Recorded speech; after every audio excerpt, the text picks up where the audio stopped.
Hi, Sophia. Someone asked me what I did yesterday, and I froze. I didn't know the words.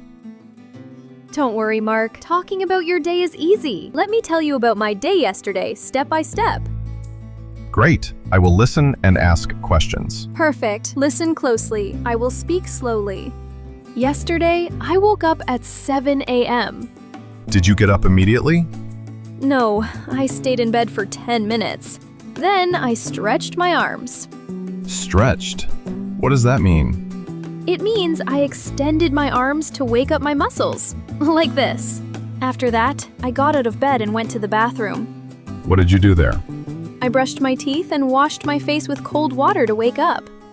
Okay. And then? Then, I went to the kitchen and made coffee. Did you eat breakfast? Yes, I had oatmeal with fruit. It was healthy and delicious. So you woke up, stretched, washed your face, and had oatmeal. Exactly. After breakfast, I got dressed. I wore a white blouse and black trousers. How did you get to work? I took the bus. It was very crowded.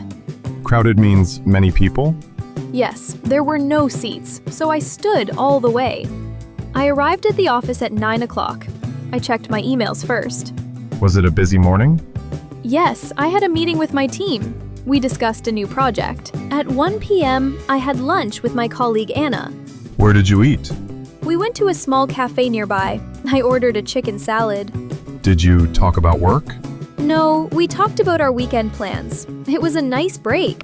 I finished work at 6 p.m. and went to the supermarket. What did you buy? I bought some vegetables and milk. Then I went home. I was tired, so I didn't cook a big dinner. I just made a sandwich. What did you do after dinner? I read a book for 1 hour. It helps me relax. And then? I brushed my teeth again and went to sleep at 10:30 p.m. So that was my day. I woke up, washed my face, worked, ate lunch, read a book, and slept. Thank you, Sophia. Now I know how to describe my day. I'm so glad I could help. You really did.